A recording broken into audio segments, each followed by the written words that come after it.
noches. Hoy vamos a hablar de conciencia, cómo la vivimos. También es un video temático porque hablamos de conciencia, cómo la vivimos, qué significa y cómo podemos ayudar a nuestra evolución. Acá viene, acá está, viene Ernie.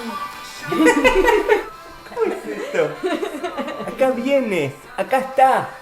Vamos entonces a 2008, vamos a comenzar con este tema que es conciencia. ¿Y por qué hablamos de conciencia? Hoy lo presentaba, pero la verdad es que la sensación que tenemos es como que llegó un momento en el cual podemos darle una vuelta de rosca, subir un poquito el escalón de esto que nosotros identificamos como conciencia. Esta cuestión que era muy gráfica cuando éramos chicos, de el dibujito que tenía la voz del ángel y del diablo, ¿no?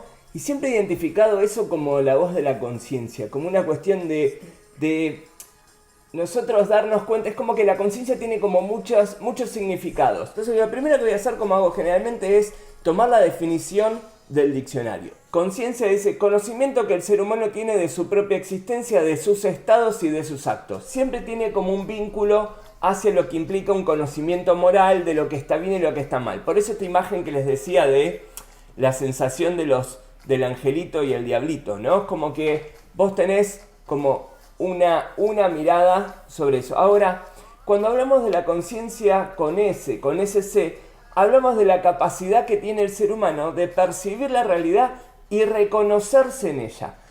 Y acá no habla del juicio positivo o negativo, de lo que está bien o lo que está mal, de lo correcto o incorrecto.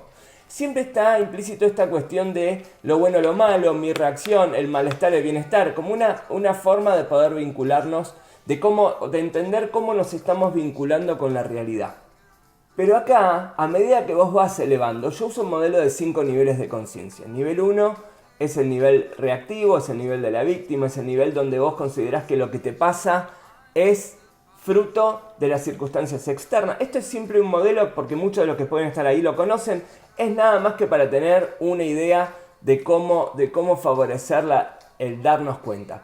El nivel 2 es cuando vos te vinculás más orientado al resultado, al logro, es un nivel más proactivo, es un nivel de conciencia en el cual vos, al tener el foco en el resultado, empezás a ver qué es mejor y peor en pos de ese resultado posible. Y también ves en contraste donde vos estás alejándote de ese resultado por fluir sobre todo con tu modo supervivencia, es decir, con aspectos tuyos que se ponen en alerta porque sentís que algo para vos relevante está amenazado. Ahora, a medida que vas subiendo de conciencia, ya nivel 3 de conciencia implica muchas de las cosas que hablamos acá en los distintos vivos. Hablamos de darnos cuenta que somos creadores de realidad, de darnos cuenta que su grado de conciencia es mayor, pero el tipo de conciencia empieza a variar. Y esto es lo que quiero traer hoy. Que a medida que vas evolucionando, el juicio sobre qué está bien y qué está mal empieza a desaparecer y tu proceso pasa a ser más un proceso de integración que un proceso, digamos, de estar identificando lo correcto de lo incorrecto. Podemos decir que a partir de esa conciencia es que el alma habla. Porque a medida que vas siendo más consciente, ¿sí?, el alma empieza a ocupar un lugar diferente en vos. No porque antes no lo ocupara, sino porque antes no estabas preparado para poder alinearte con esto. Hablar del alma para muchos puede ser una cuestión metafórica, hablar del alma puede ser una cuestión irreal, puede ser una cuestión como poco tangible. Hablar de conciencia capaz es más fácil, ¿sí? Ahora, si el alma es nuestra parte del todo representada en nosotros, cuando vos empezás a ser más consciente que vos sos eso, tu proceso de evolución cambia y eso es lo que quiero contarles hoy. ¿Y esto cómo se da? Se da porque, ¿por qué nos es difícil conectarnos con el alma? Y yo creo que tiene que ver con la idea que nosotros tenemos o quienes creemos ser. Tenemos muchos estereotipos, tenemos muchas ideas como sobre cómo nosotros consideramos que somos.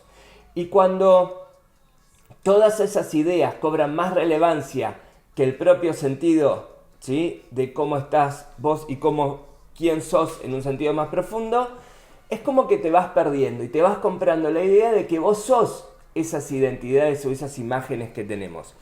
Lo voy a plantear así. Las personas nos compramos estereotipos que nos hacen quienes creemos ser, ¿sí? Ahora, ese estereotipo, a mí, esa idea, esa identidad que cobro, a mí me resguarda de lo bueno y de lo malo. ¿Por qué? Porque me autodefine, entonces muchas veces, aunque sea para feo o sea lindo, digamos, el tipo de identidad o de etiqueta que me pongo, me da un marco. Es decir, aunque la identidad que yo construya sobre eso pueda ser mirada como negativa, igual es una identidad y a mí me permite relacionarme y vincularme desde esa construcción. Todo es parte de nuestro ego poniéndonos rótulos para poder manejarnos en cierto grado de certeza. Y al vos identificarte con esas identidades, ¿sí? No le das lugar a que aparezca quien realmente sos. El tema es acá la idea o el reconocimiento que tenemos sobre nosotros mismos. Nosotros somos un montón de cosas y tenemos la capacidad de recrearnos a cada momento, a cada instante, a cada interacción con un otro. Es decir, si yo soy tímido y tengo la etiqueta de ser tímido, voy a seguir creando la experiencia de ser tímido y alimentar todas las cuestiones internas que me favorezcan el ser tímido. Pero yo tengo la capacidad de enfrentar una próxima situación y correrme de esa timidez y usar el coraje, usar otra virtud como para poder poner en juego. Entonces decía, la conciencia es la voz del alma, es como el ser humano comprende o puede vivenciar que hay algo más allá del ego en sí mismo. Cuando yo empiezo a escuchar esa voz de la conciencia, y es una voz de vuelta, que no es la voz del ángel demonio, sino que es otra voz que aparece cuando yo logro integrar estos aspectos. Pero es una voz que a mí, más allá del conocimiento que pueda tener, me permite darme cuenta que soy más que mi ego. Y esto es clave, porque esas etiquetas son las que usa nuestro ego para crear e identificarse. Cuando vos empezás a escuchar a tu alma, cambia todo. Entonces también es mi función ahora decirles por dónde va. En el sentido de que cuando vos realmente podés aprender a escuchar a tu alma, empiezan a cambiar muchas cuestiones. Sobre todo porque empezás a tener una guía propia. Empezás a tener una idea y un registro de cómo es ese fluir, de por dónde sí, por dónde no. Empezás a tener un registro de cuando estás centrado y empezás a tener un registro de cuando te estás corriendo o alejando de ese centro. Empezás a tener un registro diferente, pero para eso hay que aprender a escucharla, hay que aprender a conectar. El trabajo en este camino de evolución no es el de soltar al ego, no es el de bastardear al ego, no es el de privar al ego. Es el camino de evolución de experiencia humana, es el de integrar alma y ego. Porque el ego tiene una función y tiene la función de poder ayudarnos a manifestarnos en este mundo. Tiene la función de manifestar y expresar quién viniste a ser al mundo. Quién esa alma vino a ser al mundo. Con lo cual vos necesitas tu ego. Ahora, el ser humano no puede ser humano sin un ego. El ego es lo encarnado. Entonces, podemos decir que el ego es la oscuridad y sin que sea un término negativo. ¿Por qué? Porque la oscuridad de la noche es necesaria para poder ver el cielo estrellado y la luna, es decir, no hay contraste si no hay oscuridad. ¿Sí?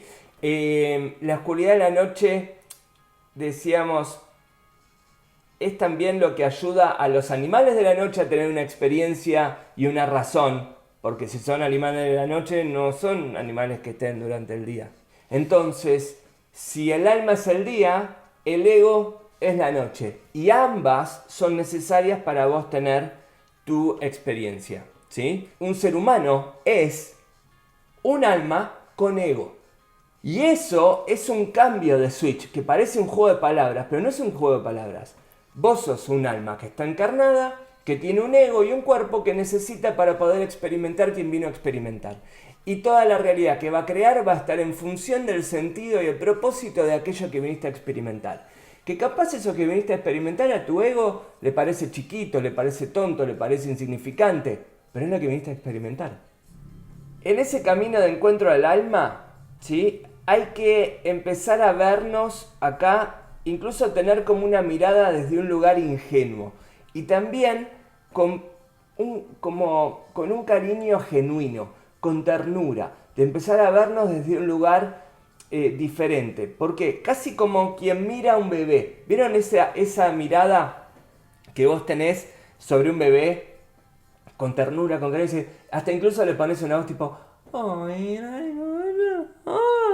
¿Viste? Como una cosa así. Bueno, esa mirada, con esa forma, incluso con esa voz, si quieren, tienen que tener sobre ustedes mismos. Cada vez que encuentran un aspecto de su ego, del cual se dan cuenta, guiados por su conciencia, por su alma, y logran integrar. Decir, ¡ay, qué ternura! Mira cómo se queja de que no puede salir de la casa. ¡Ay, qué lindo! ¿Sí? Esas son como algunas formas de poder identificarla. Se expresa a través de sentimientos, habla el lenguaje del amor, no juzga y siempre vas a tener una cuota de sabiduría en el mensaje que recibís. El ego muchas veces te llevará a cometer errores que son necesarios para tu evolución, pero estos errores, a medida que avanzás en tu evolución, comienzan a ser cada vez menores. Porque al estar integrado, lo que necesitas mucho menos reconocimiento y estás más en paz. Y esto, se les puedo decir, lo escribí, pero es la experiencia que hemos tenido en todos estos años nosotros de evolución. Cada vez te pasan menos cosas que carecen de sentido, que estén conectados con tu esencia. Todo el proceso de evolución tiene que ver con la integración, ¿sí? Y el ego pudiendo, o el alma integrando a su ego, ¿sí? Que para que esa integración se dé, primero tuvo que haber separación. Con lo cual, lo que la mayoría de las personas viven es la separación de esa idea de quiénes son con quién realmente son. Es la separación del ego tomando las riendas de sus vidas cuando el proceso es poder escuchar el alma, dejarte guiar, llevarte porque te va a llevar para el lugar que más necesitas. Entonces, cuanto antes empiecen a escuchar, cuanto puedan lograr ese proceso de integración, también su experiencia de vida va a ser diferente. ¿Vas a leerlo vos? Dale. Bueno. Autodisciplina. Autodisciplina salió, ¿entienden? Que lo que estamos hablando es de cómo generar una disciplina nueva en ustedes que favorezca conectar con el alma. O sea, acá no hay casualidad, no es que salió respeto. Bien. Autodisciplina significa tener autocontrol, es hacer lo que realmente quieres hacer en vez de dejarte llevar por los sentimientos. Los sentimientos como hoja al viento. Como hoja al viento. Es un dicho. Claro. Actúas en vez de reaccionar, haces las cosas de manera ordenada y eficiente. Con la autodisciplina te responsabilizas de tus actos. Te responsabilizás de tus actos. Bien, es una disciplina, como todo... ¿te pisé? ¿No? Como todo, muy orientada al ego, pero sepan que el proceso de integración requiere de una autodisciplina. Requiere de que tengan sus espacios de conexión, requiere de que mediten, hagan mindfulness, hagan lo que necesiten. Si pueden salir a caminar, que salgan a caminar. Si hacen gimnasia, que hagan gimnasia. Es decir, toda la actividad que los ayuda a conectar con ustedes, toda actividad que los ayuda a estar en momento presente, que eso facilita la conexión con el alma, es bienvenida. Entonces, apliquen la autodisciplina para cada una de estas cosas, cada uno con sus rutinas. No hay mejor o peor camino, ¿sí? Todos los caminos conducen al mismo lugar y todos los caminos son los caminos que crea su alma para que su ego se dé cuenta que son un alma con ego y con cuerpo. Gracias a todos por sumarse, por estar esta hora 21:35. Dejamos entonces damos por finalizado una nueva sesión de vivo e interactivo con nosotros, la familia, el episodio. Gracias. Menos Toby.